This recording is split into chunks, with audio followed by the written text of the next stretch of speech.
Shalom jemaat Tuhan, selamat pagi, Tuhan memberkati kita. Hari ini kita ingin kembali belajar tentang manusia rohani dengan sebuah topik atau judul ukuran apa yang seharusnya digunakan, dipakai sebagai ukuran. Hal itu menunjukkan tentang manusia rohani. Gereja, orang Kristen, jemaat terkadang banyak keliru dan salah di dalam memberikan ukuran kepada hal-hal yang berkaitan dengan manusia rohani, sehingga hal itu menjadi tidak jelas, kabur, dan bahkan menyesatkan. Contoh misalnya, terkadang orang menggunakan ukuran menjadi rohani itu adalah pelayanan. Apa yang terjadi ketika pelayanan dijadikan ukuran manusia rohani? Maka kita melihat menjumpai contohnya di 1 Korintus pasal yang ketiga, dikatakan bahwa aku tidak dapat berbicara kepada kamu seperti dengan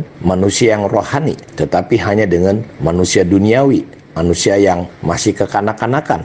Dan di sana di gereja di Korintus diceritakan ada perselisihan, ada perbandingan, ada penghakiman, ada perkelompokan dan perpecahan yang tidak menunjukkan sedikit pun bahwa mereka adalah manusia rohani. Dulu bahkan sampai Paulus berbicara. Nah, inilah salah satu kesalahan yang terjadi di dunia gereja, di dunia pelayanan rohani, menjadikan hal-hal pelayanan menjadi ukuran. Sehingga kita tahu di Matius 7 pun bahwa di hari-hari terakhir akan muncul nabi-nabi palsu, guru palsu, pengajar palsu. Mereka itu menyerupai domba, tapi mereka ujungnya adalah serigala. Dan dari buahnya lah kamu akan kenal. Jadi dari sini kita bisa melihat bahwa pelayanan tidak bisa dijadikan ukuran bahwa seseorang menjadi rohani atau tidak. Bahkan cenderung banyak sekali Bapak Ibu pelayanan-pelayanan yang orang-orang yang kita lihat begitu aktif dalam pelayanan, sibuk dengan pelayanan. Akhirnya apa yang terjadi?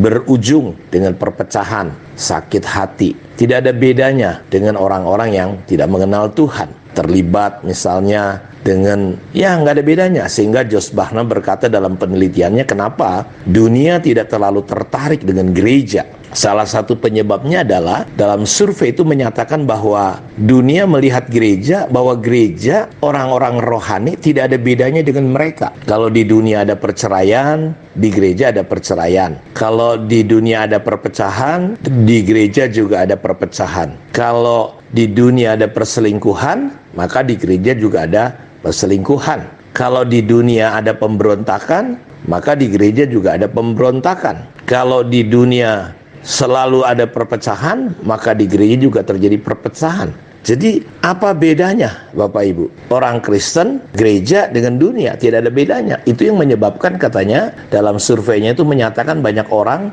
tidak lagi tertarik dengan gereja, bukan dengan Kristusnya ya, tapi dengan gereja, dengan orang-orang Kristennya. Karena orang Kristennya ternyata sama dengan dunia. Jadi jelas sekali bahwa kita tidak bisa memakai pelayanan sebagai ukuran menunjukkan seseorang menjadi rohani atau tidak. Memang orang-orang yang rohani pasti akan terbeban dengan pelayanan. Tidak mungkin saudara menjadi orang rohani, manusia rohani, tidak punya beban kepada manusia.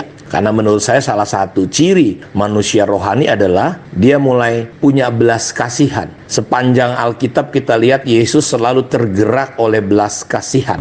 Paulus, rasul-rasul, mereka tergerak dengan jiwa-jiwa, dengan manusia. Tetapi orang yang melayani belum tentu mereka adalah manusia rohani. Tetapi manusia rohani pasti akan tergerak oleh belas kasihan, akan terdorong untuk melayani. Jadi saya bingung kalau saudara tidak punya beban mengaku sebagai manusia rohani tapi tidak terlibat ambil bagian di dalam gereja sekecil apapun, sekolah minggu kah, gereja anak kah, komsel kah, pemimpin komsel, pemimpin gereja rumah kah, saudara pasti akan ada beban untuk menopang, mendukung kerajaan surga. Yang kedua, berkat Tuhan tidak bisa dijadikan ukuran sebagai seseorang berohani. Kekacauan pada masa-masa lalu gereja mengukur bahwa berkat orang yang diberkati itu adalah ukuran. Saya tidak menafikan bahwa manusia rohani pasti akan diberkati oleh Tuhan. Tapi berkat Tuhan tidak bisa dijadikan ukuran bahwa seseorang itu rohani atau duniawi.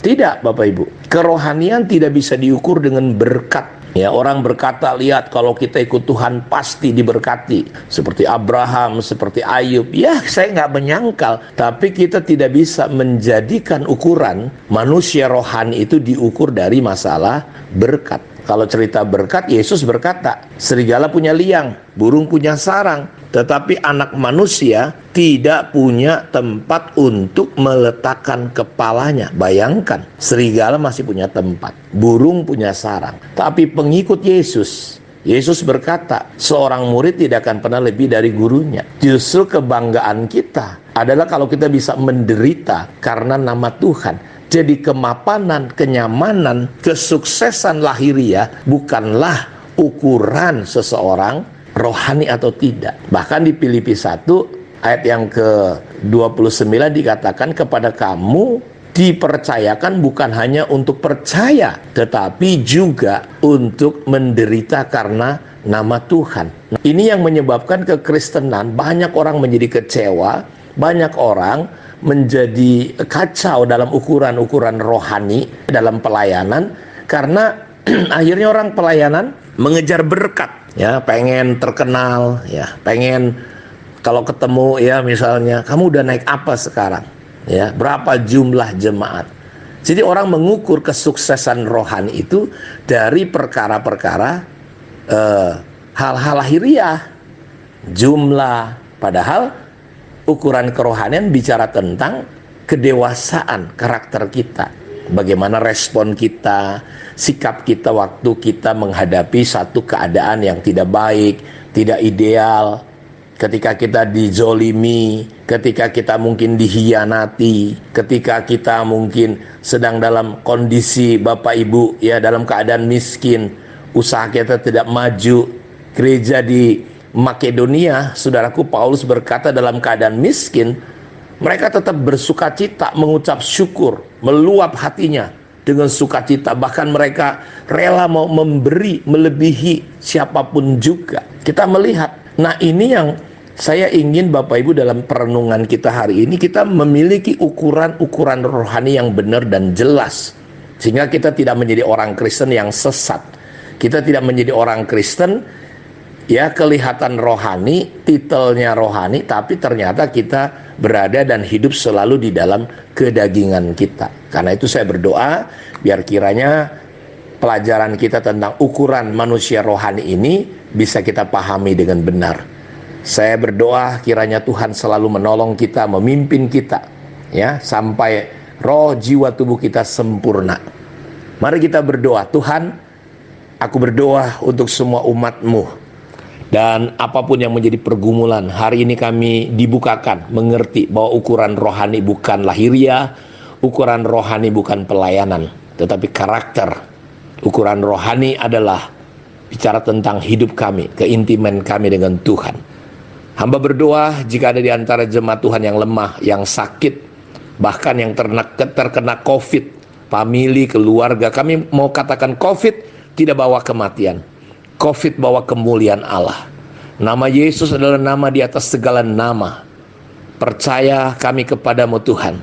Dan percaya adalah kami lebih mempercayai firman-Mu daripada apa yang kami sedang rasakan dan pikiran, apa yang sedang kami pikirkan. Karena itu kami mau berkata, percaya bahwa bilur Yesus menyembuhkan, kematian Yesus membuat kami berkemenangan.